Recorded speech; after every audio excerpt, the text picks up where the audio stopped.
parler par exemple. Donc on va faire. En fait, on va faire. Toi, tu dois parler la moitié du temps. Hein. Même pas. Enfin, ça dépend. Bah, débat. si on fait en mode podcast. Ok.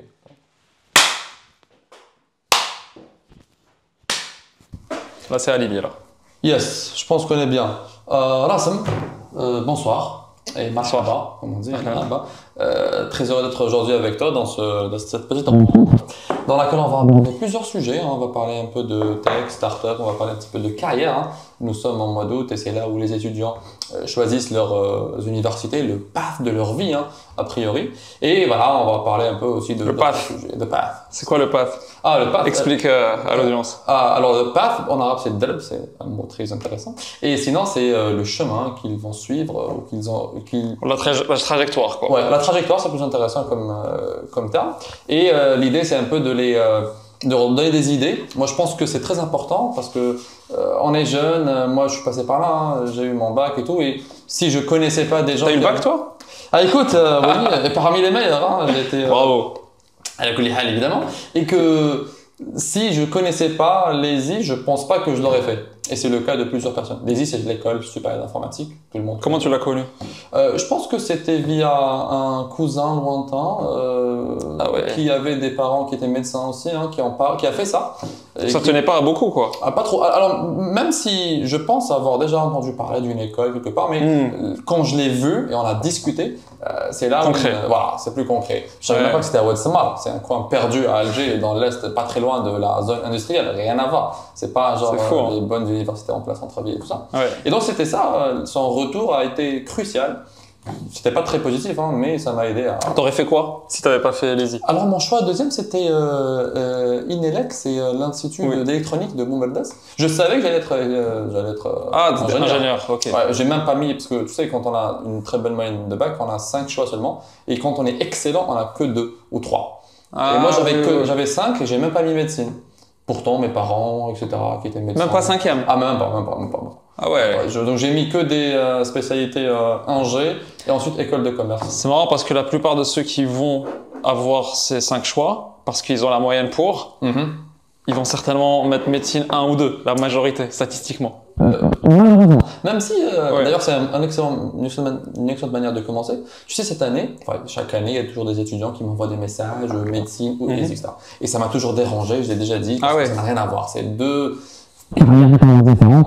Le fait d'être hésitant entre ces deux-là, c'est que tu es vraiment perdu ou tu ne connais pas assez, du moins ce que je pense. Hein. Avec le temps, quand j'ai vu que les gens avaient beaucoup trop de manque d'informations, c'est un peu normal. Ouais. Mais cette année, il y a eu une certaine, on a un peu stigmatisation de l'école d'informatique parce qu'il y a eu des retours qui étaient plus ou moins négatifs. Ah ouais. Et je pense que vu qu'il y a eu beaucoup plus de créateurs de contenu qui émergent en général, donc il y a eu certains qui ont fait l'école, l'ESI, et qui ont donné beaucoup de retours négatifs. Ah ouais. Parmi ces retours-là, pourquoi on fait beaucoup de mal, des choses qu'on connaît. Hein. Ah. Mais pour une fois, ça a été démocratisé. Tu trouves des centaines de commentaires des gens qui disaient. Elle est devenue plus connue, alors c'est bien, c'est une publicité. Exactement. C'est devenu plus connu. Et d'après les résultats, parce qu'il y a 3 jours ou 4 jours où on a annoncé, il y a toujours autant d'intérêt pour les I. Hein. Même si on a fait des universités très récentes, il y a 3 ans, une d'intelligence artificielle, de l'IA, qui attire beaucoup de monde. Hein. Le premier du bac d'Algérie a fait ça. D'accord. Et elle est à Alger, l'école? Oui, elle est à la nouvelle Smart City qui s'appelle Sidi Abdallah, qui n'est pas très loin d'Alger, donc c'est à 1h30, je crois. Donc, ma question est la suivante, ou ce que je pense, hein, tu me donneras ton avis. Pourquoi il y a autant de gens qui puissent questionner des choses comme ça et qui donnent des idées très négatives sur l'école qui est la première du pays, littéralement la première du pays. Est-ce que cette manière, est-ce que c'est de élitisme, intellectualisme, est-ce que c'est juste un retour personnel qui à la fois voudrait influencer les gens? Est-ce qu'ils sont bienveillants envers leurs prochains pour leur dire attention, faites pas ça? Je pense pas que c'est aussi réfléchi que ça.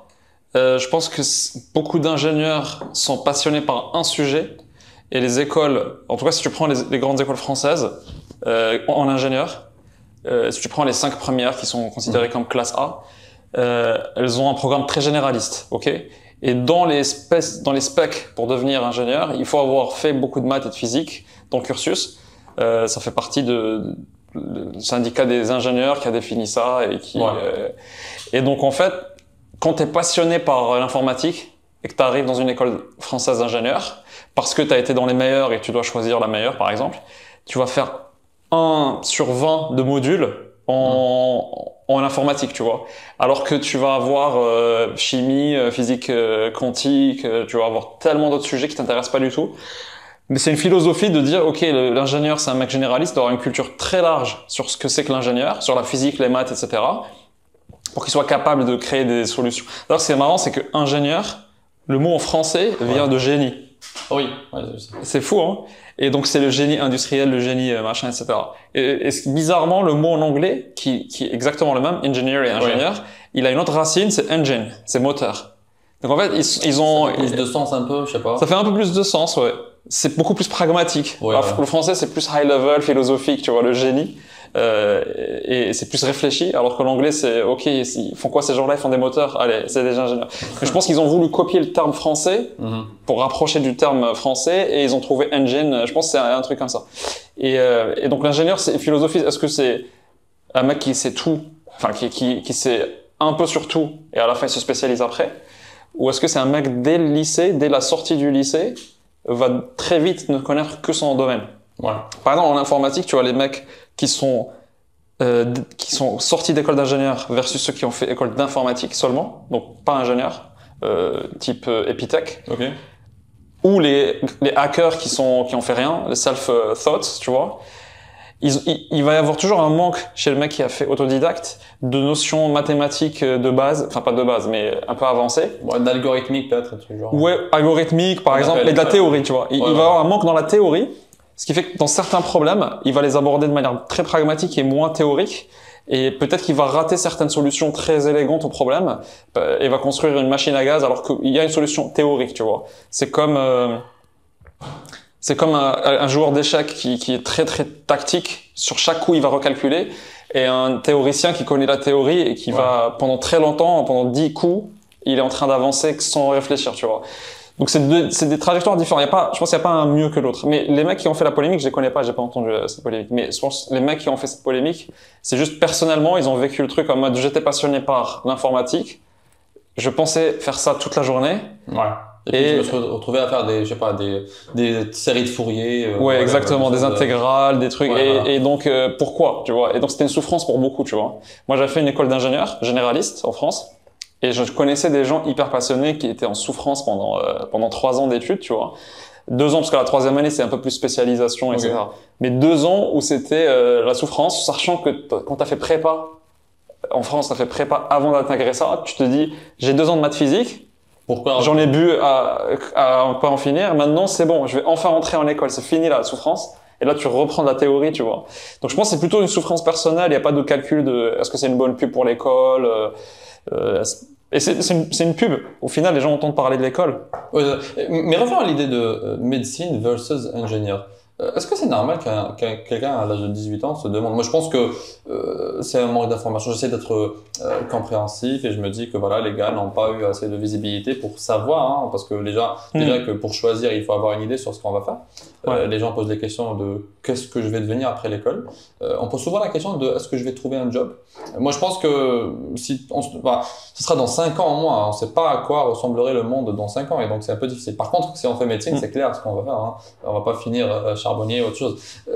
Donc c'est normal, c'est pas aussi grave que ça, c'est pas aussi méchant d'être hésitant entre 2 carrières totalement différentes.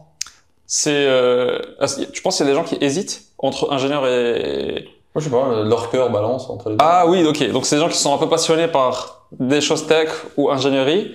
Et d'un autre côté, la sécurité, en tout cas la société nous dit que la sécurité c'est médecine. Mais il y en a aussi qui n'ont pas de préférence particulière. Pas de préférence, Mais eux, ils hésitent pas avec ingénieur. Sauf si dans ingénieur, ils savent qu'il y a une carrière safe, tu vois. Et là, ils vont hésiter entre pharmacie, médecine, chirurgie dentaire. Chirurgie dentaire, c'est toujours safe. Dans n'importe quel pays au monde, c'est même plus safe que médecine, parce que médecine, tu sais pas quelle spécialité tu finiras par avoir. Mais chirurgie dentaire, tu sais que c'est une spécialité qui va marcher toujours. Et dès le début, tu choisis ça, tu vois. Donc, je pense, dans un pays qui est pas très industriel, il y a beaucoup moins de travail pour les ingénieurs que dans un pays occidental. Donc... Même si on veut changer ça un peu, hein, mais bon, voilà, ça avance. Il faut que ça change. Ça avance un peu. Parce que c'est ça, le degré d'industrialisation d'un pays, c'est ça qui va lui donner une économie forte et tout ce qui va avec, tu vois. Mais quand c'est pas encore industrialisé, tu as très peu de travail dans des métiers d'ingénieur, à part dans la tech, parce que dans la tech c'est universel, tu peux travailler dans une petite ville quelque part pour une boîte américaine et toucher en dollars, et ça existe, il y en a beaucoup qui le font, et on n'en parle pas, je pense. Et si on veut que le hype de l'ingénierie augmente, il faudra qu'on parle de ces exemples-là, parce que les gens se disent, waouh, il faut que les gens soient choqués en fait. Comment ça se fait qu'un mec gagne en dollars alors qu'il n'a pas fait médecine, etc. Et il est beaucoup mieux que moi.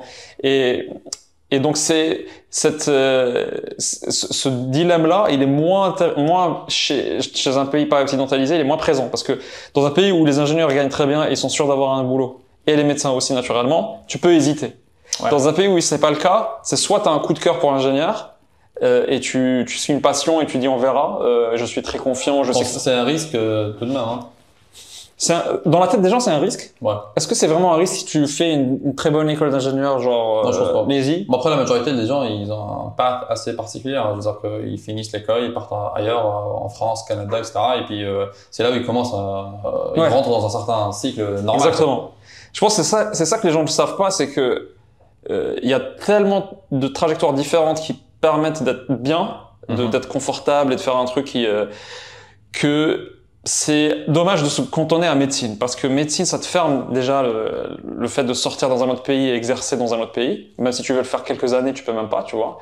Ingénieur, tu peux bouger, tu peux aller à Dubaï un moment, à Bali si tu veux. Tu sais, la majorité des médecins en Algérie commencent à partir de la 3e année à faire des cours d'allemand.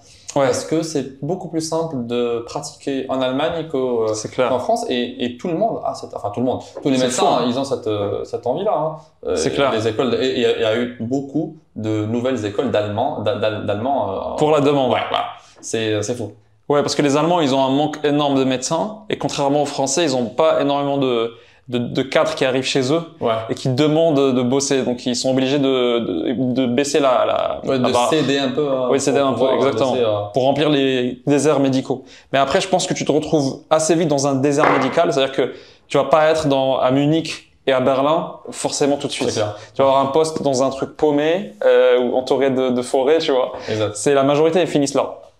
C'est un choix, tu vois, mais je pense qu'il y a un truc important que les gens doivent savoir s'ils veulent quitter le pays, en parlant de ça, c'est que si tu vas dans une très petite ville, dans une région paumée, tu vas pas profiter vraiment de l'expérience internationale, tu vois, parce que tu vas pas avoir cette richesse de tous les mecs très brillants autour de toi. T'as pas accès aux avantages du pays, parce que les avantages du pays, c'est si t'as de l'ambition, c'est de rencontrer des mecs incroyables, qui sont très forts, qui sont très spécialisés, qui ont plein d'idées, etc. Et ça va tellement t'enrichir et t'apporter que ça t'apporte quelque chose. Quand tu sors du pays, ça t'a apporté une énorme ouverture, tu vois. Si tu vas dans une très petite ville, jamais tu vas croiser personne, en fait. Tu vois, comme n'importe quel. Tu seras le plus smart dans la pièce, dans n'importe quelle pièce où tu rentres. Ouais, c'est pas cool, j'aime pas ça. C'est le pire, c'est genre t'es vraiment toujours et ça va te baisser ton niveau à un moment, tu vois. Tu vas t'aligner sur le niveau ambiant. Alors que si tu vas dans une très grosse ville où tout le monde essaie d'être dans ce pays-là et dans le monde, tu vas jamais être le plus smart dans la pièce et tu vas toujours monter en fait, tu vois. Et t'es jamais porté vers le haut si t'es de loin le meilleur de tout le monde, quoi. C'est jamais, c'est impossible. Faut pas rester dans ce genre d'environnement. Hein, faut pas rester. Si tu arrives là et que c'est comme ça que t'es arrivé, c'est cool, tu fais 1-2 ans, mais faut très vite avoir l'ambition d'aller dans un truc beaucoup plus. Après, je parle d'ambition, tu vois. Si t'es en mode je veux être calme, tranquille, faire ma famille, machin, tes enfants, eux, par contre, ils vont pas profiter C'est clair. Parce que ils vont pas être entourés de gens qui vont les porter dans le futur, tu vois. Et il y avait un truc, une étude qui disait que la décision la plus grosse que tu prends, qui a le plus d'impact sur tes enfants dans ta vie, c'est l'endroit où tu les fais grandir, tu vois. Parce que leurs potes, qui sont-ils, tu vois, de quel milieu ils sont, quelle est leur culture, c'est ça qui va faire qu'ils vont être dans le système ou pas, est-ce qu'ils vont être en dehors du système, tu vois. L'impact est incroyable, tu vois. Je pense que culturellement, les Algériens en France, les gens qui changent en France ou ailleurs dans le monde, ils ont cette idée-là de vouloir garder un peu leurs enfants, ils veulent qu'ils leur ressemblent. Et puis il y a une certaine peur peut-être de ne pas trop s'intégrer. Et puis la majorité, je sais pas, ceux que je vois qui ont normalement réussi et tout, c'est des gens qui ont pu bien s'intégrer dans le système dans lequel ils sont et qui ont compris les codes dans les endroits là où ils sont et ça leur donne beaucoup plus de chances de réussir que. Et tu peux pas comprendre les codes si t'es dans une très petite ville. Ouais, voilà. Parce que les gens qui connaissent les codes, ils sont pas là, tu vois, ils vont pas te les apprendre. Ouais, ils sont à Henri IV, etc. Donc, Ouais, exact, ils sont dans Paris, dans certains arrondissements, etc. Donc c'est pour ça que ça coûte très cher d'habiter dans Paris.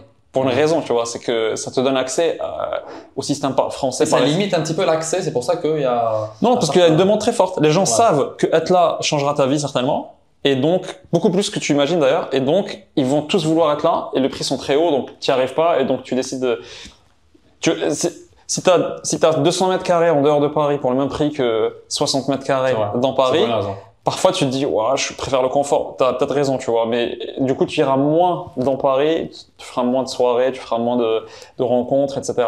Le mec tout a un prix, tu vois. Le mec qui paye très cher le loyer, parce qu'il y a des gens qui disent, mais ça sert à quoi de payer aussi cher le loyer? Bah, il faut savoir à quoi ça sert, tu vois. Il faut savoir à quoi tu renonces. Ouais, c'est pas juste le luxe, le prestige, en fait, tu vois. C'est pas genre, j'habite dans cette adresse. C'est, ok, comme j'habite là, mes voisins sont différents. Les parents d'élèves de l'école d'à côté, quand je croise, quand je vais ramener mon fils ou ma fille, sont pas les mêmes. Ouais. T'as tellement de rencontres qui se font entre parents d'élèves juste parce qu'ils emmènent leurs enfants. Et quand t'es dans les milieux qu'il faut, bah, tu vas rencontrer le chef produit de je sais pas quelle boîte, le financier de je sais pas quelle banque, etc. Juste parce que t'emmènes ton enfant. Donc c'est, ce prix-là que tu payes, c'est un investissement, en fait, tu vois. Et il faut pas juste décider d'aller loin sans savoir à quoi tu renonces, tu vois. Mais pour revenir peut-être, parce qu'on parlait de ingénieur versus médecin, c'est des choix hyper structurants parce qu'à 18 ans, on te demande de te positionner sur un truc qui va donner une trajectoire complètement différente dans ta vie. Ouais. Et t'as pas forcément toute la maturité, t'as pas de mentor peut-être, tu vois. Tes parents connaissent ce que la société connaît, c'est médecine, tu vois. Et t'as très peu d'endroits où c'est pour ça que ce type de contenu, il faut qu'il y en ait de plus en plus et parler de tous les parcours différents, tu vois, parce que un mec qui est très bon, qui a une très bonne moyenne, a priori, il devrait pas avoir de problème de trouver du boulot. Ouais. Donc pourquoi tu fais autant d'efforts à étudier comme un fou pour ensuite juste prendre le truc le plus safe au monde, c'est-à-dire avoir un poste. It doesn't make sense. Bah, t'es fort, tu vois, t'es bon.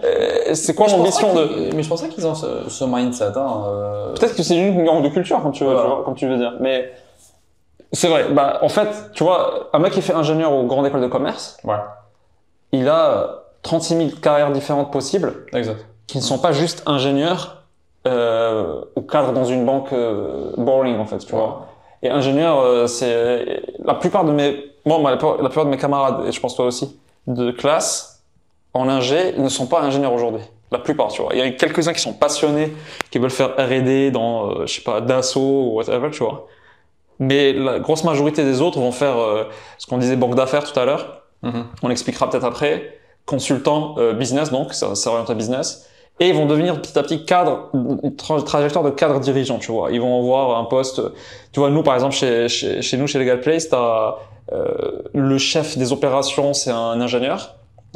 Le directeur des opérations, le directeur du produit, c'est un ingénieur. Bon, tu peux me dire c'est normal, mais c'est pas toujours le cas. Le directeur financier aurait pu être un ingénieur. Il y a des ingénieurs qui sont, pour nous, c'est pas le cas, mais ça existe, tu vois. Des mecs qui ont fait banque d'affaires et après ils deviennent directeur financier d'une boîte. Et le directeur marketing est ingénieur. Ça, c'est cool. Tu vois? Bon, parce que le marketing devient de plus en plus technique. Mais même, quand tu fais des pubs aujourd'hui, c'est des pubs programmées, tu vois, donc quand t'es ingénieur, en fait, c'est juste des études pour dire, ok, le mec, il sait réfléchir à peu près, il connaît, il calcule bien, il est généraliste, tu vois, il va faire plein de choses très différentes qui sont souvent, pour la moitié du temps peut-être, plus rentable qu'une carrière de médecine, tu vois. Enfin, par défaut, une carrière de médecine, c'est rentable dans certains cas, hein. Je sais pas, s'il y a des chirurgies relativement difficiles, donc très chères. C'est rentable, genre, si tu vises un certain niveau de vie confort, mais sans effort sans trop de risques, t'as un minimum, tu vois. Alors que si tu sors d'une grande école de commerce, tu peux par exemple travailler en marketing chez Dior, tu vas pas être très bien payé parce que tout le monde veut faire marketing chez Dior. Et donc même si tu sors de HEC, Paris, tu vas avoir un salaire très bas au début, comparé aux médecins qui commencent à un salaire très correct, tu vois. Après, ton évolution chez Dior, elle peut te donner accès à des choses beaucoup plus illimitées qu'un médecin qui vraiment doit avoir un nom. À un moment, il doit avoir vraiment un nom en tant que médecin privé pour que les gens viennent chez lui et qu'il fasse l'heure à 300 € l'heure, tu vois. Ou la séance de 20 minutes, je sais pas quoi. le mec qui est chez Dior, s'il commence à monter un peu dans les grades, il commence très vite à toucher beaucoup plus, tu vois. Donc, c'est des carrières très différentes. Le médecin, c'est une tranquillité, mais après longues études, les autres, en fait, ce que je trouve dommage, c'est de dire que quand t'es très bon, normalement, c'est pas toi qui as peur de la sécurité de l'emploi, en fait, tu vois. Ouais. Il faut, je pense, apprendre aux jeunes étudiants brillants que peu importe ce que tu vas faire, tu es supposé réussir ou tu es supposé trouver ta place. Parce que si c'est pas toi qui as eu ton bac, je sais pas, 16, whatever, Yes. le gars, l'autre, comment il pourrait avoir une chance d'avoir enfin, même si ça dépend, hein, dans un monde en Algérie où il y a certaines opportunités, voilà, dans le business, etc., où Ouais. des gens qui ont peut-être n'ont pas eu de carrière scolaire très brillante, mais ils arrivent à trouver des opportunités qui vont faire d'eux des gens relativement Exact. Et tu vois, tu prends aujourd'hui les mecs qui ont fait développeur, ouais.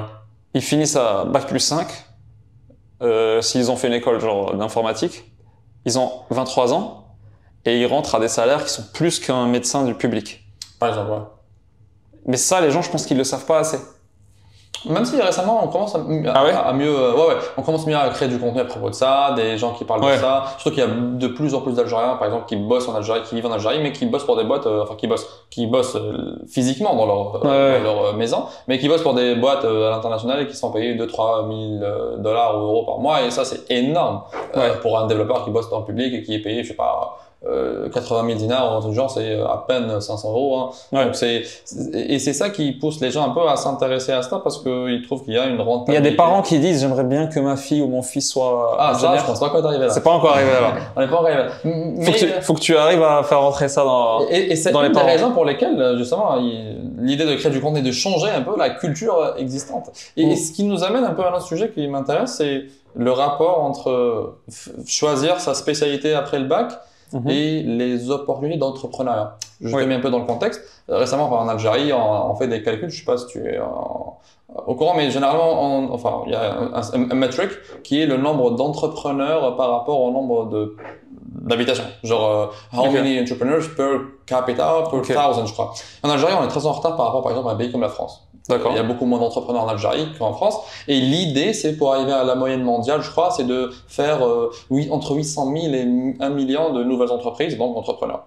Et donc l'État, là, il a envie de faire ça. Et je pense aussi qu'il y a une opportunité dans laquelle les gens devraient entreprendre un peu plus. La question, ce que je me demande, l'idée c'est d'avoir plus d'entrepreneurs. On ne dit pas dans quel domaine, on ne dit pas s'ils ont à faire des études supérieures. Mais est-ce que ces gens-là sont supposés plus être entrepreneurs plus que les autres, hein? Ou c'est pas parce qu'ils ont fait de meilleures études ou ils sont brillants que nécessairement le fait qu'ils deviennent des entrepreneurs fera que le PIB du pays va augmenter? Est-ce que ça te passe, je sais pas, c'est une question complexe qui paraît assez intéressante et qui veut s'installer un peu dans le choix de l'élève, du bachelier là qui a 18 ans ou 19 ans, qui se dit peut-être que dans quelques années, après mes études ou après quelques années au boulot, je pourrais peut-être devenir entrepreneur. Est-ce qu'on devrait penser à cela ou à la limite les inciter à réfléchir à cela? À quel point c'est important et à quel point c'est important pour les gens aussi brillants? Bon, déjà, les stats, c'est que quand tu dis entrepreneur, t'as tout type. Tu vois, le mec qui a un garage, c'est un entrepreneur. Le mec qui fait de l'industrie textile, c'est aussi un entrepreneur. Genre, même le mec du BTP, c'est un entrepreneur. Donc, donc pour augmenter le PIB, il faut tellement, beaucoup de choses. Tu vois, entre autres, bien sûr, avoir beaucoup d'entrepreneurs qui ont faim, qui sont, tu vois, par exemple, un pays comme la Turquie, c'est un pays d'entrepreneurs. C'est énorme. L'énergie entrepreneuriale qu'il y a chez les Turcs, elle est incroyable. Que ce soit à l'intérieur ou à l'extérieur, à l'export comme pour le marché local. Donc, c'est clair que quand tu es un pays et que tu veux appuyer ton économie et que tu as des générations d'entrepreneurs qui ont faim, c'est plus facile, tu vois. Donc, c'est un élément parmi d'autres. Après, il y a d'autres éléments, tu vois. C'est dans quoi tu investis, les paris que le pays doit prendre. Est-ce que c'est des paris plus industriels lourds? Est-ce que c'est moyennes? Et donc, les incentives fiscales qu'il va mettre, tout ça rentre pour... Mais oui, un des facteurs, c'est avoir des gens qui ont faim, qui sont rodés, qui ont fait des boîtes ou qui sont coachés un peu par des gens qui ont fait des boîtes. Et donc, c'est ça qui est dur en Algérie, c'est que t'as un marché qui est peu compétitif, relativement, donc c'est plutôt un bon côté, tu vois, de dire, OK, si je suis bon, je serai certainement le seul dans mon secteur à pouvoir tout milquer, tu vois. Mais d'un autre côté, ça veut dire aussi que pour que tu sois bon, t'es entouré de personnes. Donc, comment tu vas le devenir, tu vois? Ouais. Comment tu vas t'inspirer? Comment tu vas avoir une émulation? Comment tu vas te coacher? Donc, tu vas tout réinventer de zéro, tu vois? Tu vas tout, dans un pays comme la France, très vite, si tu te fais juste entourer de 2-3 mecs qui ont réussi, ils vont te faire gagner beaucoup de temps, en fait, tu vois. Ils vont te faire les bonnes relations, ils vont te donner envie parce que tu vas voir ce qu'ils sont en train de faire, tu vois. Tu vois, ils vont te parler de leurs chiffres, etc. Donc, tu vas dire, ah, c'est possible de faire ça, en fait. Tu vas t'inspirer à appliquer ce qu'ils ont fait dans d'autres secteurs. Quand t'as zéro inspiration, très peu autour de toi, c'est pour ça qu'il faut concentrer les gens un peu dans les mêmes endroits, tu vois, dans les mêmes villes ou pour qu'il y ait un peu de rencontre entre eux. S'ils sont tous éparpillés dans le pays, c'est plus dur, ils vont pas se rencontrer. Tu vois, il faut mais c'est ça qui est dur. Donc, si t'arrives à te faire entourer suffisamment dans un pays où c'est pas compétitif, c'est là où tu tires le best, le meilleur des deux mondes, tu vois. Mais c'est dur, il faut vraiment faire un effort, être conscient de ça, faire un effort énorme pour dire ok, je vais contacter activement sur LinkedIn ou autre des mecs qui ont réussi, et pas juste des mecs qui flex, tu vois, qui font du show-off. Parce que t'en as beaucoup qui parlent beaucoup. Si c'est eux que t'es mentor, bon, tu vas juste apprendre à faire des events, des trucs comme ça. Et le problème, c'est que les gens sont discrets. Parce qu'ils parlent pas beaucoup de leur succès en Algérie, tu vois. Ouais, ça. Et donc, malheureusement, heureusement, je sais pas. Je pense que pour les débutants entrepreneurs, c'est malheureux parce que du coup, ça les inspire moins, ils peuvent pas aller les rencontrer. S'ils les croisent, les mecs ils vont rien dire. Donc même si t'es devant lui, peut-être que tu vas même pas t'en rendre compte. T'es dans un café avec des potes, il est là. Et t'as un gars là T'as un gars qui, si tu le savais, tu pouvais apprendre beaucoup d'infos et en fait il te dit rien, tu vois. Il te dit non, moi ça va. On est bien, ouais. Genre c'est modeste quoi. C'est vrai. Et peut-être que le mec il est blindé, tu vois. Donc c'est ça qui est très dur. Mais une fois que t'as passé ça, parce que sur internet aujourd'hui tu peux contacter tellement de monde, tu peux t'inspirer de mecs étrangers. Tu peux parler avec des mecs étrangers, etc. Moi, de temps en temps, j'ai des gens qui m'écrivent en disant, je veux que tu sois un mentor, tu vois. Ils osent. Et ils sont peu à oser faire ça, je pense, tu vois. Donc, même si tu les connais pas, comme ils sont très peu à le faire, peut-être qu'ils vont réussir. À un moment, tu vas accorder du temps. Donc, c'est ça qui est très dur. Mais, et après, quand tu as réussi ça, c'est ouvert. Par contre, ce qui est pas ouvert non plus, ce qui est dur, c'est les skills, quoi. Les compétences. Ouais. T'arrives dans un pays hyper avancé, tu as besoin d'un DRH parce que tu es devenu 50 personnes dans la boîte, tu as 50 salariés, tu connais rien au RH, tu fais n'importe quoi, tu ramènes une vraie DRH qui était, je sais pas, chez General Electric ou machin, je parle en Algérie, tu vois. Bah, tout de suite, elle va te mettre les bonnes pratiques, elle va te faire éviter plein d'erreurs, etc. Tu vas avoir moins de difficultés à la next phase. Quand t'es 50, tu vas passer à 100 salariés, par exemple, elle va t'accompagner dans ça, tu vas faire moins d'erreurs. Le directeur financier, c'est pareil. Si toi, tu te retrouves à faire le directeur financier et le directeur RH et le directeur de développement commercial, parce que on avait parlé une fois pour trouver un directeur commercial pour ton pote là. Ouais. Du coup, il a dû lui-même essayer d'improviser à un moment, tu vois, en mode je connais rien au truc. Bah, dans d'autres circonstances, dans d'autres milieux, tu ramènes un mec qui a fait ça sur 3 autres boîtes avant, qui est passé de, je sais pas, de 10 commerciaux à 20, 30 commerciaux, il va t'apprendre le truc. Et donc, il va le faire pour toi et tu vas grossir plus vite. Donc, ça, c'est les freins qu'il y a pour un entrepreneur algérien qui se lance. Et l'avantage principal, le plus gros, c'est qu'il y a très peu de compétition. Tu vois, si tu tombes sur un bon marché, tu as un bon produit, la marque, tu vas l'établir très vite parce que tout le monde va entendre parler de toi. Ouais. Et une fois que la marque est établie, c'est bon, tu as gagné le game. Et après, par contre, tu vas galérer à essayer de tout faire tout seul jusqu'à ce que tu trouves, après beaucoup de recherches, la perle. Et là, tu dois la garder. Ouais, totalement. Et pour les jeunes gens là qui viennent d'avoir leur bac, est-ce que c'est intéressant pour eux de réfléchir à devenir entrepreneur? Moi, je pense que j'ai toujours toujours pensé que voilà, j'allais finir comme ça. Et je savais que voilà, l'école était une manière pour être ingénieur, parce que c'est intéressant d'être ingénieur. Comme dit Steve Jobs, they are the ones who create, who move the things forward. Et c'est vrai, hein, parce que voilà, un ingénieur il construit, un ingénieur builds things. Contrairement à d'autres métiers où par exemple un médecin il profite de la maladie des gens pour gagner sa vie, un pharmacien alors là ou il leur sauve la vie. Oui, ça aussi, mais c'est clair, hein, mais il faut qu'il y ait quelque chose de pas bien pour que une sorte de maladie. Bon, bien sûr, être médecin c'est hyper important et c'est hyper nécessaire, mais l'idée d'être ingénieur, c'est que you build things, et ça a toujours été un truc qui m'attirait. Je pense un mec à 18 ans, pour simplifier la vie pour lui, tu dois dire, ok, c'est quoi le truc où t'es très bon? Genre, ok, t'es très bon en maths, ou t'es très bon en public speaking, tu vois, prise de parole, t'es très bon en quoi, tu vois. Si t'es très bon dans un truc, je pense qu'il faut juste faire all-in sur ce truc-là. Parce que pour toi, si tu kiffes les maths, pour toi, c'est pas travailler. Donc, si pour quelqu'un d'autre doit te rattraper, lui, il va faire un effort monumental contre lui-même, tu vois, mentalement. Il va devoir se forcer pendant que toi, tu es en train de le faire pour le plaisir, tu vois. Mais je pense pas qu'il y a peu de gens qui réalisent ou qui trouvent déjà très tôt les choses qui sont. Je pense que tu le sais. Tu sais parce que tu as des matières, tu sais qu'en révisant telle matière, c'est pas un gros effort, ça va. Tu kiffes. Parfois, moi j'avais des potes qui kiffaient faire des exercices de maths. C'était un plaisir pour eux en fait, tu vois. Tout le reste, c'était une souffrance. Après, par cœur des choses, c'était une souffrance. Mais le domaine dans lequel tu n'as pas été exposé, genre quelqu'un dans le juridique, il n'a jamais fait ça à l'école, il sait pas si il va devenir un bon avocat parce qu'il parle bien, c'est vrai. Ou un gars qui fait de l'audit parce qu'il fait attention à des choses, etc. Parce qu'il n'a jamais eu la chance d'être sur des sujets pareils. Mais imagine si tu étais très bon en maths et que tu te retrouves à faire droit pour une raison ou une autre, genre ton père est avocat, il te dit faut que tu fasses ça et tout. Il faut que dans le droit, tu te dises c'est quoi le truc le plus matheux dans le droit. Et en fait, ça existe, c'est tout ce qui est fusion-acquisition. Ouais.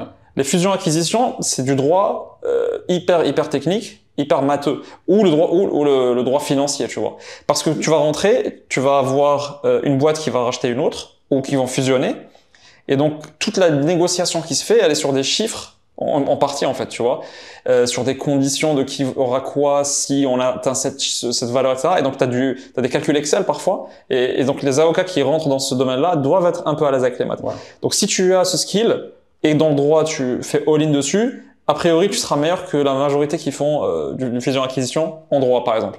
Parce que c'est bon, c'est trop tard, t'es rentré dans le droit. Après, tu peux toujours découvrir, c'est pour ça que le plus généraliste, le mieux c'est. Parce que comme tu me dis, tu connais pas, par exemple, imagine les gens ne connaissent pas, c'est quoi une banque d'affaires. Ouais, voilà. Donc une banque d'affaires, pour facilement expliquer le truc, c'est une banque qui va faire intermédiaire entre deux boîtes qui se rachètent. Une qui rachète l'autre. Si moi je veux racheter une boîte ou vendre, je vais voir une banque d'affaires, les plus connues sont Goldman Sachs et compagnie, et je vais leur dire trouvez-moi une cible dans ce domaine-là parce que je veux racheter une boîte. Ou bien c'est l'inverse, je dis je veux vendre, trouvez-moi un acheteur. Tu vois, et donc eux ce qu'ils vont c'est qu'ils vont bien habiller la boîte, ils vont prendre les chiffres, ils vont les présenter très bien, raconter une histoire et aller chercher une boîte pour qui cette histoire fait sens pour racheter, eux prennent une commission. C'est pour ça qu'ils sont surpayés, c'est parmi les mieux payés au monde comme salaire. Parce qu'ils prennent une commission de la somme d'achat. Donc si une boîte se fait acheter à 200 millions, eux ils prennent un cut des 200 millions et ils se le distribuent après. Et donc si tu ne connais pas du tout ce domaine-là, mais tu as été hyper bon en maths, tu as dit ok moi je vais faire maths. Même pas ingénieur, je vais vraiment faire mathématiques fondamentales. Tu arrives à Paris 6 ou à Dauphine qui sont les meilleurs en France en maths, tu finis ton master là-bas, tu vois. T'es entouré de très bons profs, etc. Déjà, t'as réussi à rentrer dans le petit monde des meilleurs mathématiciens des universités françaises, tu vois. Bon, le top du top, c'est ENS Ulm. ENS qui est l'école nationale supérieure, l'école normale supérieure. Mais tant que tu connaissais pas le système, donc t'as pas fini à l'ENS où c'était trop dur. Tu arrives quand même à Paris 6 ou Paris 11 ou Dauphine. Et là, tu découvres la banque d'affaires. Parce que tu entends parler de... Déjà, pour découvrir une banque d'affaires, tu l'as découvert parce qu'en master El Karoui, parce que Dauphine c'est le master El Karoui, le plus connu en finance, tu vois.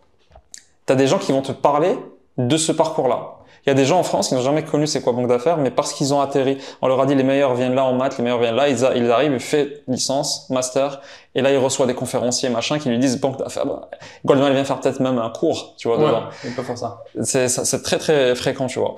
Et donc là tu découvres, parce que tu as été bon en maths, tu arrives à un endroit où tu peux faire banque d'affaires parce que finalement pour toi, c'était facile d'être le meilleur de ta discipline. En fait, dès que tu as la capacité d'être le meilleur de ta discipline, quelle que soit la discipline, tu décides.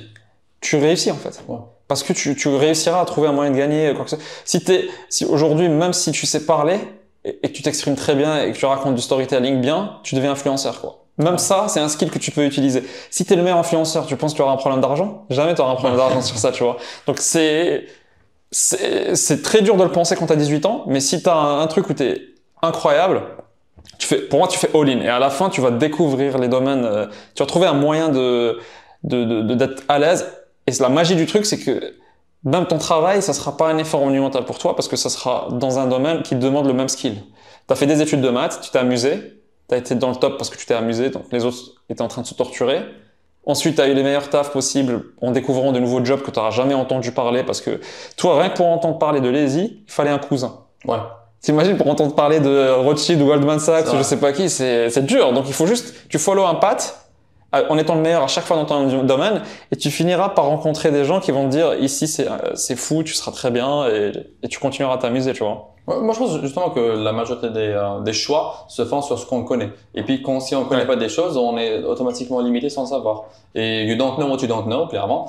Et donc, tu tombes dans des limitations artificielles qui ont été faites juste parce que, voilà. Exact. C'est pour ça que la règle simple, c'est de dire si je suis bon à un truc, je dois poursuivre le truc au max, tu vois. Parce qu'à un moment, je vais trouver, ça va pas être un problème de gagner ma vie, tu vois. Ouais.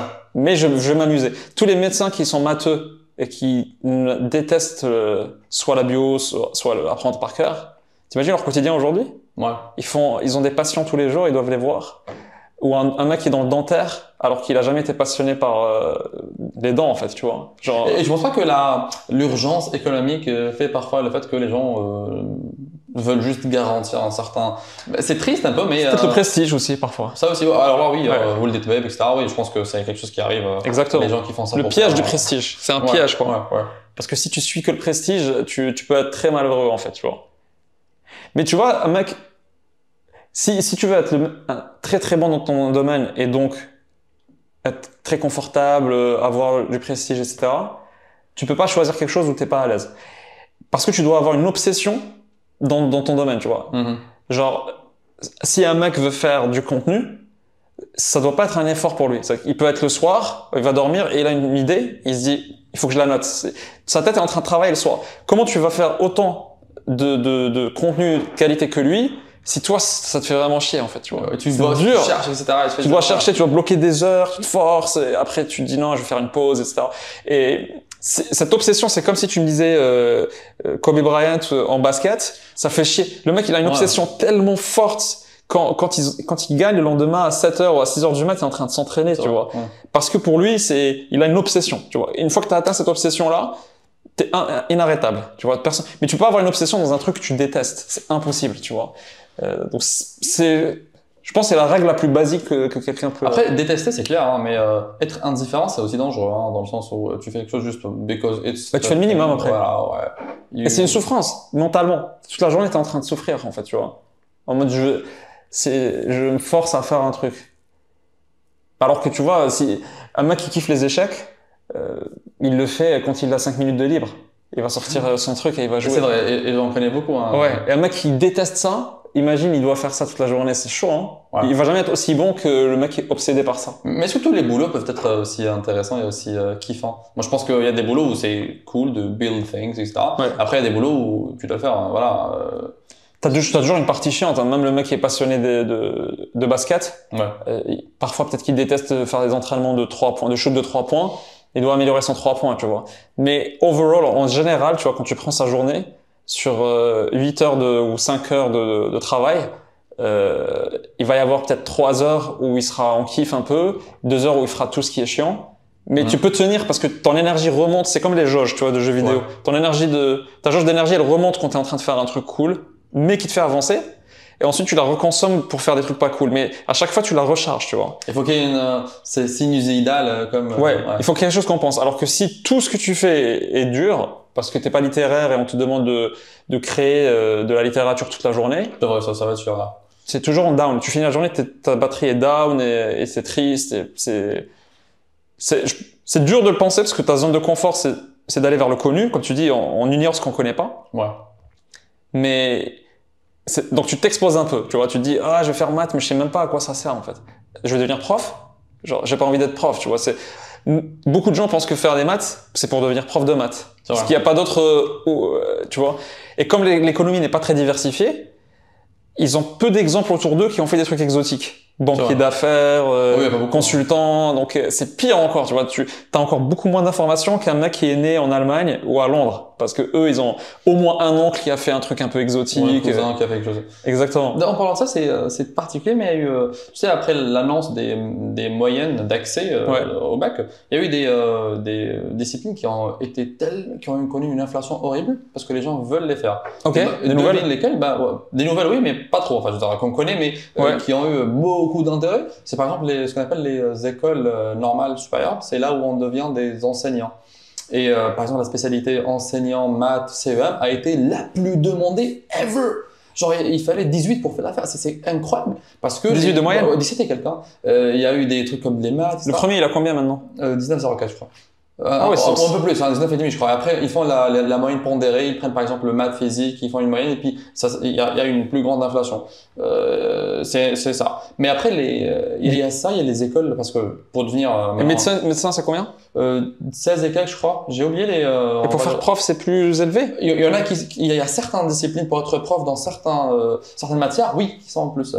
il y a même, je vais te choquer, pas te choquer peut-être, le paramédical, genre pour devenir infirmier, infirmière, est tellement élevé aussi, plus que certaines spécialités qui sont privées. Et pourquoi? Parce que ça respecte la loi de offre et demande, etc. C'est du capitalisme. Et les gens s'intéressent à des carrières plutôt sûres. Hein. Bon, je préfère être certain d'être infirmier. Tu vois, un gars qui a eu 17, enfin, généralement c'est des femmes peut-être, hein, mais il y a des gars qui ont eu une aussi bonne moyenne, mais qui se disent c'est bon, je vais faire études enseignant CEM maths ou CEM physique, etc. Et parce que les écoles là, dès que tu rentres, tu signes un truc où tu vas bosser à vie. That's for sure. À vie. Et ça, c'est une sécurité. Et t'as des vacances énormes aussi. Et ça aussi, ouais. C'est-à-dire que, en fin de compte, c'est pas la motivation à la première, c'est pas le fait de faire des choses extraordinaires ou de faire. Non, c'est sûr. Mais c'est de. La majorité des gens. Un salaire. Ouais, la majorité des gens veulent une sécurité. Mais là, on parle des gens un peu ambitieux qui veulent ou qui veulent pas forcément prendre des choix classiques et qui n'aiment pas en fait, tu vois. Et si t'es ambitieux, il faut choisir là où t'es le plus fort, comme ça t'ouvre toutes les portes. Exact. Et après tu finiras par atterrir là où tu veux, parce que si t'es, enfin, il y a des gens qui sont devenus chefs éditorial chez Canal+, alors qu'à la base ils ont fait un truc matheux, tu vois. Ouais, par exemple. Donc si t'es passionné par les médias et que tu passes par un parcours où t'es très bon, t'es dans les meilleurs, donc ça t'ouvre beaucoup de portes, y compris sur des trucs que tu n'as même pas imaginé, tu vois. Et tu finis. En France, il y a eu des présidents de la République ingénieurs, tu vois. Donc ça montre que même en politique, c'est ouvert. Tout est ouvert quand tu es top de ta discipline. Tu peux vraiment Mais généralement, ce sont des gens qui ont des self-confidence tellement élevés, qui se disent ouais, moi, je sais que ça marche pas ici, voilà. Même si je lance une boîte, ça marche pas. T'inquiète, I can find a good job. Et ça, je pense que c'est un travail derrière. Hein, soit tu as une confidence énorme et tu te dis quoi que je fasse, je vais y arriver, donc je choisis ce que j'aime. Ouais. Soit il faut que la culture, ça soit travaillé un peu plus pour que les gens aient de plus en plus confiance sur cette loi de ok, si je fais tel type d'études qui n'est pas connu comme étant les études les plus safe, parce que je pense que si tu fais maths aujourd'hui à Alger, je pense que c'est pas 18 qu'il faut. Ouais. Ça doit être quoi? 12? Maths, tu veux dire, mais non, quand même, hein, ça ah ouais, ça monte? Ouais, ça monte. Genre à l'université?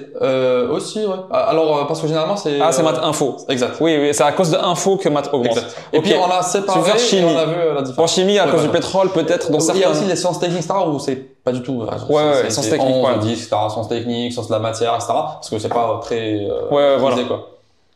Tu vois, alors que si c'est une question d'ambition, comme je te dis. C'est clair que si tu as une ambition très forte, il faut pas se limiter à un type d'études. Surtout qu'en plus, les études de médecine, ça peut te renfermer beaucoup pendant longtemps. Ouais. Donc en fait, si tu dois attendre 30 ans pour pouvoir faire autre chose, parce que tu as compris que... Et en plus, tu dois faire 30 ans. Ensuite, tu fais quelques années d'exercice en médecine pour montrer que t'es bon. Et ça t'ouvre d'autres portes, par exemple, pour diriger une clinique ou pour... En général, ceux qui dirigent les cliniques sont pas médecins, tu vois. Ouais. En France, par exemple, il y a des écoles spécialisées. En Algérie, il y a une école super. D'administration des... Tu fais l'ENA et puis tu fais ça, ouais. Exactement. Et donc peut-être que tu arrives à 33, 34 et c'est là où tu te dis, OK, je veux créer une boîte, finalement. Tu vois, parce que je suis très bored, ou parce que moi je veux créer un patrimoine énorme et je pourrais pas faire avec médecine. Il y a plein de médecins et de dentistes qui essayent qui voudraient trop créer une boîte, tu vois. Moi j'en connais pas. C'est bien sûr, c'est cool. Mais c'était pas le trajectoire le plus optimal en fait, tu vois. Ils auraient fait genre 5 ans d'études ou 4 ans. Parfois moi je questionne même genre les études, tu vois. Si t'as une confiance hyper grosse, tu peux même dire, aujourd'hui, j'ai pas besoin de faire d'études, tu vois. Et je vais me lancer de cette façon. Ça, c'est l'extrême, hein. Mais tu peux dire, je peux apprendre tout seul une discipline. Parce qu'aujourd'hui, entre aujourd'hui et les mecs qui ont eu le bac en 2000, la quantité de savoir qu'il y a disponible gratuitement, elle a rien à voir, tu vois.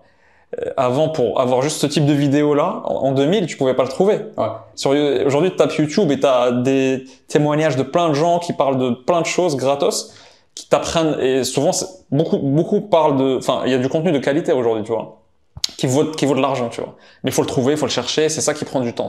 Mais, si aujourd'hui, avec tout le savoir-faire qui existe, t'avais une grosse confiance en toi, tu peux ne pas c'est pour ça qu'il y a cette mode de mecs qui rentrent dans une grosse école et sortent juste après pour dire j'ai été accepté, mais j'ai pas besoin de finir parce que je veux juste vous montrer que j'ai été accepté. Ouais. Limite, quand tu es dans une grande école, comme c'est le plus dur, c'est de rentrer, ça suffit que tu rentres. T'as pas besoin de finir le diplôme, tu vois. Donc si t'es vraiment obsédé par le temps et que tu veux vraiment être raccourci, tu fais ce qu'il faut pour arriver à une grande école ou dans une grande université américaine ou anglaise. Tu veux pas payer, t'as pas d'argent pour payer, donc tu fais que rentrer, t'es accepté.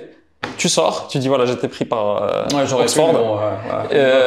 C'est confirmé, c'est bon, je suis bon ou pas. Et après, tu apprends le skill que tu veux. Parce qu'en fait, en école, t'apprends pas c'est le secret peut-être qu'on doit dire aux bacheliers aussi, c'est que t'apprends pas grand chose à l'école d'ingé ou de commerce, dans le sens où t'apprends aucun skill qui va te servir dans la vie pro ou très peu, tu vois. Très peu. Sauf si, par hasard, tu fais exactement ce que t'as étudié. Ce qui est hyper rare. Les gens pensent que la majorité des gens font un travail qui est exactement ce qu'ils ont étudié. En réalité, chez les ingénieurs ou les écoles de commerce, c'est pas le cas, tu vois. C'est plutôt une minorité qui vont faire ce qu'ils ont étudié, tu vois. Donc finalement, qu'est-ce que tu apprends en 5 ans qui va vraiment te servir? Tu vas perdre 5 ans, arriver à 23 ans et commencer à devenir mature professionnellement que à partir de 23 ans. Alors que si tu commences à 20-21, tu gagnes beaucoup de maturité vite, tu vois. Et aujourd'hui, le contenu que tu as dans les meilleures écoles, il est en ligne. Donc ce contenu-là, il vaut pas l'argent que tu payes. Ça sert à rien. Donc payer, moi j'avais payé plusieurs dizaines de milliers de pounds pour Cambridge. Le contenu, moi j'ai déjà pas assisté à tous les cours. Et il y avait quelques cours hyper inspirants parce que le mec lui-même avait des histoires à raconter. Et j'aurais pu trouver sur Internet mieux sur le cours de négociation, sur le cours de stratégie d'entreprise, tu vois. Et donc, si tu y vas juste pour la marque de l'école, parce que l'employeur, si tu veux bosser dans une boîte, ou même si tu veux créer une boîte et que on dit Rami a fait tel établissement, c'est sûr que ça t'ouvre beaucoup plus de portes d'investisseurs, de cofondateurs, etc., tu vois. Mais si, pendant 3 ans, tu rentres dans une école à 20 ans, t'arrives admis dans une très belle école, tu vois. Tu dis c'est bon, moi j'ai la marque, je quitte. Et là, je commence à essayer de créer des projets. T'as tellement de temps pour te planter et que tu as 3 ans pour faire n'importe quoi, ça marche pas, mais t'as appris tellement de choses. Ouais. T'arrives à 23 ans avec l'autre mec qui a fini les études, t'es genre beaucoup plus mature, rien qu'en discutant dans un entretien, ça va se voir que t'es beaucoup plus mature que le mec de 23 qui a fait que des cours examen, tu vois. Donc, moi, je questionne un peu ce modèle. Si aujourd'hui je devais conseiller un mec très bon où je suis confiant qu'il va toujours réussir, je lui dis fais ça. Tu vois, tu arrives, t'as le diplôme. Ouais, t'as pas le diplôme, t'as les trucs. Tu payes pas les 30, 40, 50 000 $ par an. Au States, c'est parfois même 80 000, 100 000. Ouais. Les cours, ça sert à rien. Il y a une chose qui sert par contre, que tu peux rester pour avoir, c'est les contacts que tu te fais dans ces écoles, qui sont encore très jeunes, ils servent à rien au début. Mais sauf à être pote, et à passer du temps à jouer ou à sortir ou à machin. Mais à un moment donné, quand ils auront 30 ans, ces gars-là vont être bon, déjà à 21, 22, 23, ils peuvent t'influencer positivement parce qu'ils ont peut-être des parents qui ont une culture de fou dans la diplomatie ou dans les sciences ou dans le je sais pas quoi. Donc ils vont t'apporter des choses, tu vois. Tu vas apprendre beaucoup de choses. Moi, j'avais rencontré des mecs qui ont une culture scientifique énorme en recherche, qui vont t'apprendre des choses sur la recherche.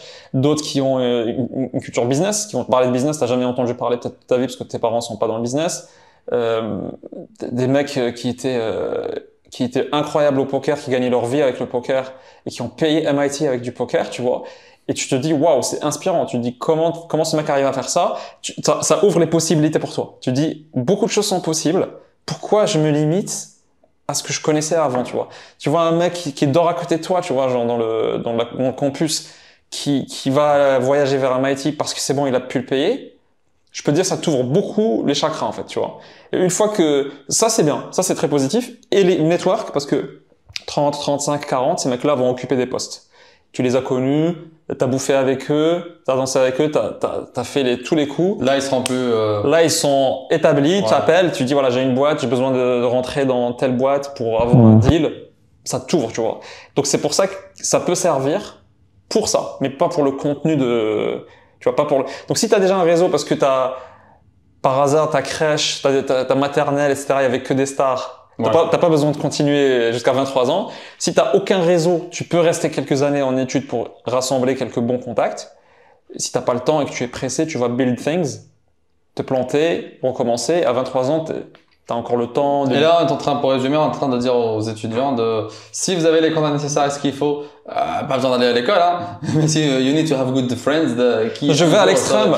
Je vais à l'extrême pour dire, entre médecine et cet extrême de, moi je dis, drop out. Genre juste rentre dans une école et sors. C'est juste pour choquer un peu, pour dire, ok, beaucoup de choses sont possibles. C'est vrai. Nous, à Legal Place, on a des mecs qui ont des actions dans la boîte qui n'ont jamais eu de diplôme de leur vie, en fait, tu vois, et qui aujourd'hui sont peut-être millionnaires, par exemple, tu vois. Donc, c'est quoi la logique de ça? Tu vois, quand rencontres ces mecs-là, ça t'inspire, ça t'ouvre l'esprit, tu dis c'est possible. Mais si tu en connais aucun, c'est normal que tu te dises, peut-être que je vais faire médecine, tu vois. Ouais. C'est parce que t'as aucun exemple. Donc, il faut regarder des exemples, il faut que les gens témoignent, il faut que les histoires soient racontées. Et donc, c'est une des choses qui m'intéresse et qui m'inspire particulièrement, c'est le fait de pouvoir donner une plateforme ou un accès pour ces gens-là pour qu'ils puissent s'exprimer, hein, et pour que les jeunes là peuvent avoir accès à ce genre de personnes qui ne verront pas. Hein. Tu sais, quelqu'un qui vit dans une petite ville ou même si tu vis à Alger, hein, t'as pas vraiment accès à des gens comme ça. Et le but, c'est de pouvoir le trouver via un média, des vidéos, whatever. Exactement. Mais de les voir, quoi. D'y voir parler et le raconter et dire ok, ce mec-là il est normal et c'est pas genre et de voir que ça existe et que là comme par exemple des gens qui nous voient ici qui peut-être ils vont se dire là je vais pas faire d'études et voilà Rassem m'avait dit que si j'ai les contacts les plus intéressants. Après il va m'écrire en mode à cause de toi j'ai pas de diplôme. Je pense qu'on va avoir un peu moins de pourcentage d'étudiants qui vont finir l'année. Ils seront entrepreneurs donc ça c'est bien pour le pays. Et on va aider le pays, oui, totalement. Donc ça c'est cool. On parle de ça, on a besoin de je sais pas combien de dizaines de milliers par an les 10 années à venir. Et donc, yes, ça serait cool. Nous serons des nationalistes qui vont aider le pays. Hein. Je pense qu'il y a beaucoup de composants qui sont là, tu vois. Mais l'aspect culturel, il est hyper important. Et aujourd'hui, il y a un peu un vide dans ça, tu vois. Il y a la matière première, mais il faut diffuser une culture de l'audace, de création de valeur, de sortir un peu de juste la sécurité, etc. Après, on dit ça, mais ça reste quand même dur. Ça reste compréhensible d'avoir un backup au cas où ça marche pas, d'un point de vue entrepreneur. Ouais. T'as fait ta médecine, t'as fait ta pharma, t'as fait whatever, tu vois. Ça peut se comprendre, tu vois. Si tu penses vraiment que les conditions sont très dures dans le pays parce que ça marche pas du premier coup, etc. Tes parents peuvent pas t'aider. Il y a plein de raisons qu'il faut que tu veuilles une sécurité. Il y a pas de meilleure solution. Ouais. Si tu perds 10 ans pour créer une sécurité et ensuite tu commences à t'exposer, il y a des gens qui l'ont fait, qui ont très bien réussi, tu vois. Il y a des gens qui ont commencé leur boîte à 40 ans, 50 ans, plus même. Il n'y a pas de meilleure solution, mais c'est juste pour créer un peu plus d'ouverture d'esprit qu'on raconte des choses extrêmes, en fait, tu vois. Et le mec qui est dans une petite ville, qui fait du dev pour quelqu'un au Texas et qui gagne $3000 par mois, moi, je veux le voir, en fait. Je veux que tu lui parles, qu'il raconte sa life et qu'il me dise comment il a pu le faire. Ça va, il va pas se ruiner s'il parle. Ouais, c'est clair. Inch'Allah, il va dire dans le bon et bien, quoi. Mais je pense que oui. Sinon, il fait un visage flouté avec des trucs de changement de il fait un avatar en 3D et c'est bon. Voix robotique, tout. Bah écoute, Rassem, on a fait une superbe vidéo, courte vidéo, qui a quand même dépassé un peu ce qu'on voulait faire. Dans le monde d'aujourd'hui, c'est une longue vidéo. C'est vrai. Dans le monde d'aujourd'hui, c'est une longue vidéo. Mais après, il y a des podcasts de 3 heures, hein, donc c'est vrai. Je pense que ce genre de contenu doit être fait dans un certain moment pour pouvoir aller deep dans les sujets. Plus deep, ouais. Sinon après, des vidéos de quelques secondes pourraient être nécessaires aussi, importantes, mais peut-être pour attirer vers le contenu plus profond. Et ça, on attirera les gens qui sont vraiment intéressés. Je pense que tu as une minorité qui a besoin du deep dive, mais c'est elle qui est intéressante parce que c'est elle qui porte l'ambition, en fait, tu vois. C'est là qui on a provoqué un petit doute chez eux. Ils disent, ah putain, mais peut-être que I was wrong. Ouais. Et là, ils rentrent dans le plus profond pour studier les trucs le plus possible et peut-être avoir un truc plus actionnable, plus step by step, tu vois. Et ces gars-là qui sont intéressants, tu vois. Donc, j'espère qu'ils sont là et j'en suis certain. S'ils sont là, c'est qu'ils sont arrivés vers la fin de la vidéo. On vous dit merci beaucoup. J'espère que vous avez aimé ça. On te remercie toi, Rassem, pour le temps. Merci à toi. Et écoute, ça sera pas notre dernière rencontre alors. Cool. Allez, au revoir. Est-ce que tu veux que... Oui, dis-moi. Est-ce que tu veux qu'on fasse une présentation rapidement? Ouais, allons-y. Ce qu'on n'a pas fait. C'est comme tu veux toi, hein. Je t'attire ton attention. J'ai réalisé, on n'a pas fait ça, mais après, ouais. C'est naturel. Non, très naturel. Les gens vont s'intéresser, ils vont chercher. Ouais, c'est bon alors. Let's go. Nice. On a fait 54. Bah, tu feras quelques coupes là où ça va pas.